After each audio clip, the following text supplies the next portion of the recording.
that's the first nation in Eastern Africa to adopt this drone system. Now, when you think of drones, you think of those things you see in funerals or in rallies. No, those are drones, yes, but miniature drones. The real drones that can carry things much bigger than that. And it's going to be here in Austria and Germany very soon. As a result of our experiences using troubled times of COVID, hard times teach human beings to learn new lessons. And all that is still in troubled time because the Ukrainian war is still going on. And we know that it has created some difficulties. Those of us, countries which export certain commodities from Ukraine or export to Ukraine. But nonetheless, we need to rise up education as Kenyans. So what does this have to do with the manifesto that we are launching today? This manifesto is not launched in a vacuum. It's being launched in a nation called Kenya, which for the first time in our history since independence is hopefully going to see an election, which will give us the opportunity to make a transition from the hangovers of authoritarian regimes of the 60s, 70s, 80s, and 90s, so that we can live the moment that our new constitution expected us to live in the year 2020. Because that constitution, as you read it, established for the first time in our history, much more profoundly than in 1963, two levels of government, national and county, with substantial responsibilities to transform the lives of our people. In our county and in county governments as a whole, according to our constitution, the constitution gives us tremendous responsibilities over health, education, agriculture, water, roads, environment, and habitat. By habitat I mean where we live and how we live. But there's much more important to think of habitat, especially when you live in a closely built environment called urban areas or cities, because that is where the challenge for humankind is writ large.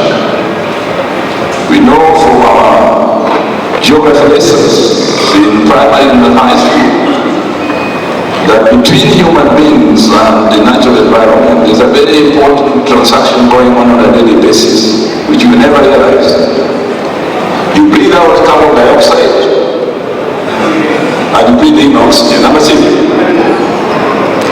that carbon dioxide is needed by plants because that is their food. And the oxygen that they breathe out is what sustains you.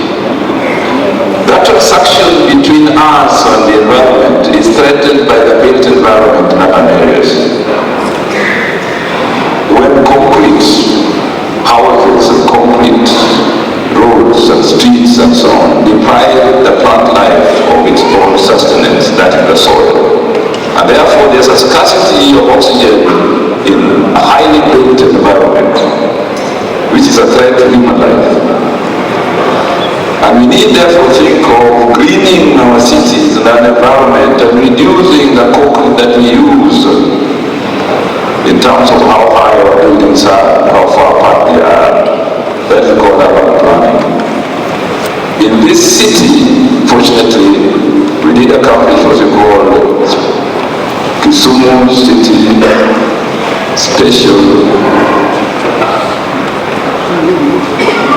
Plans. Most of the people there knows that is a very important thing.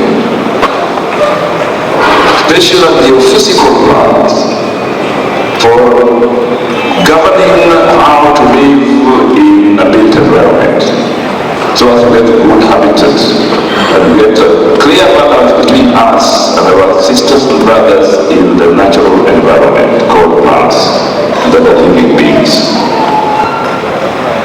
That challenges us because human beings tend to be selfish. They are looking at the long-term implications of their lives. So people will begin trading everywhere, building everywhere, whatnot, and if you tell them this is not good for you,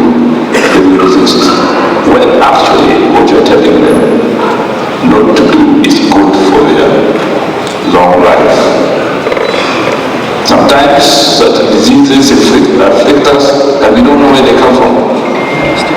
Because we are too selfish in using the environment.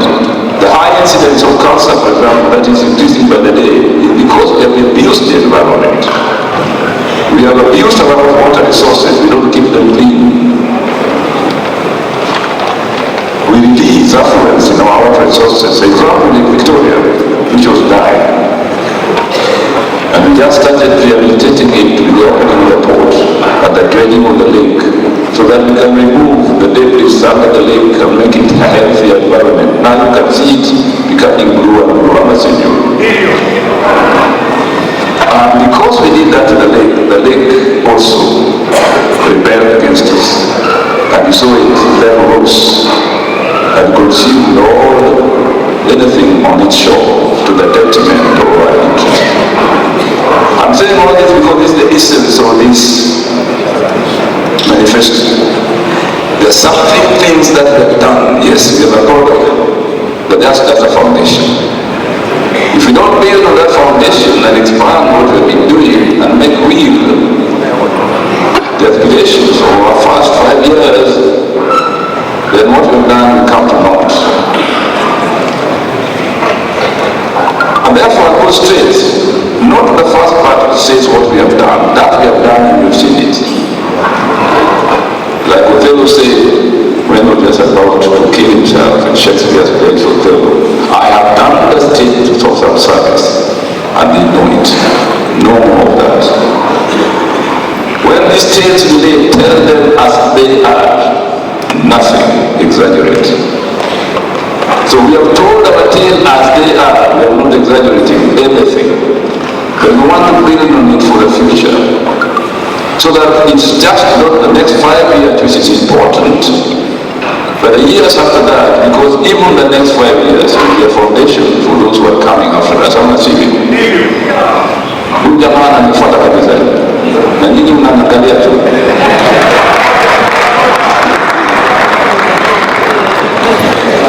So this will definitely be a foundation for the future, for those who are coming after us. But then we must build on the foundation we are building today. As that video has summarized so effectively. So I will not go to the first part of this manifesto. You know it. What we have to do really first in the area of health, Greg and Leslie,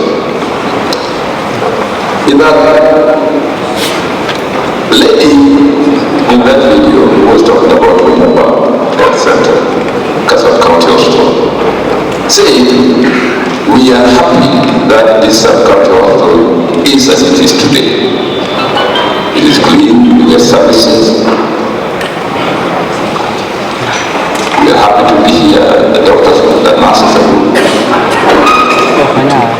But there's something much more important. Why did I in the first place come here? This is for all intents and purposes for a hospital.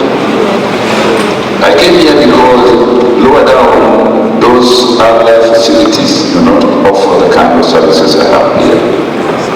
And maybe if there was better family, communal, preventive, primary health care,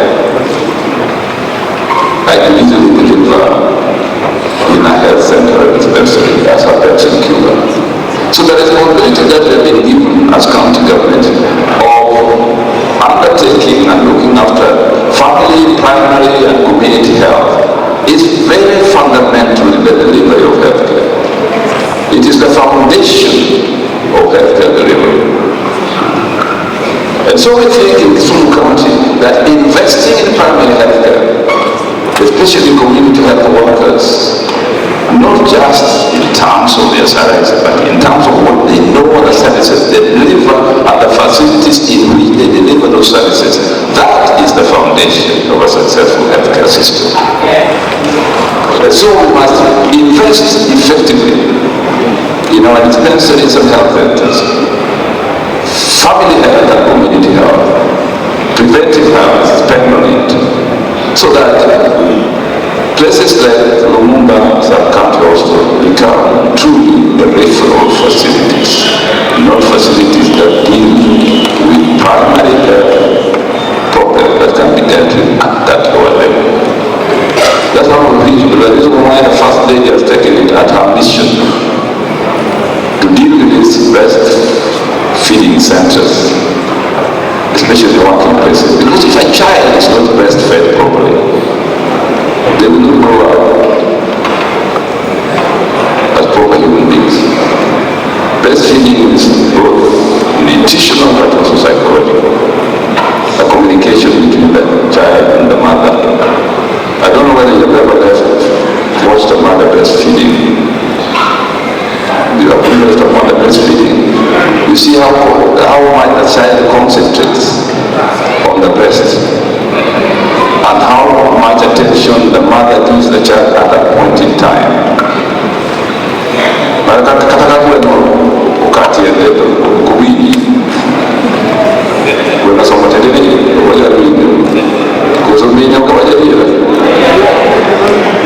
So that activity is important in terms of primary health and in terms of preventing future diseases. So in this country, we have tried to obey the World Health Organization guidelines that nobody should live more than 2 or 3 kilometers from the nearest health facility. That also applies to water. Water is another essential commodity. And I'm glad where's someone river? Where's someone? It's away. I must say that the Department of Water has done a wonderful job, making sure that 75% of our county is covered by in the community health workers. I think we should have community environment workers too. We signed these environment workers for planting trees in our villages, planting trees along our roads. So what we have started in Kisumu City will be expanded elsewhere, so that we reduce the adverse effect of the built environment against the natural environment. And finally, let me come to our city. Much has been said, quite rightly so, that we have done a lot in the city. We have. That doesn't mean that we have not done anything in rural areas. It's not true. The two are not mutually exclusive. But we must continue to do more in the city of Kisumu. Because as we are campaigning some the other day in places like T1 zone, you can realize that if we don't do something about expansion there and we plan those things, they're going to be jungles, slums. And so in our next phase 5 years, we will pay a lot of attention in the so-called informal settlements. My policy is we are not here doomed to live in informality. We must formalize informality. We must formalize informality. That's one of the reasons why we're building markets all over the place. So our traders can trade informal institutions, good security, good environment, good hygiene, so that they can accumulate capital. Just think of Kimbuye with an M-Pesa facility with 2 banks, with a place where somebody can go and buy a ticket to go to Nairobi. That kind of service for those women will make them trade much better than if they are on the road. Just think of this bus stop transformed into a modern transit place, not the way it is, a jumble confusion. And then when I say that, some stupid fellow says that I want to die with people. I mean, what kind of stupidity is that? But what people want to we must formalize informality. And that's how our nations have grown. London used to be like this if you reach Shakespearean place. Glasgow used to be like that. But they have formalized informality and developed. Sasa kama nyinyi hawataki to formalize informalities,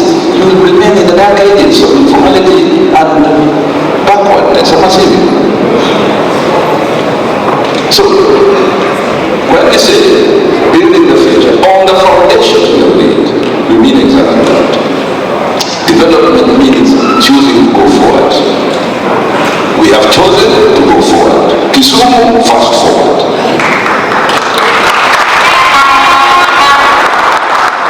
Once upon a time, I really changed to Africa. If Africa wants to develop, we must run while the Europeans walk. Because if you don't run, you'll never catch up with them. So in Kisumu County, I am pleading with you, let us run while the rest of So ladies and gentlemen, having said that, I would like to take this opportunity to invite my dear friend, Professor Michael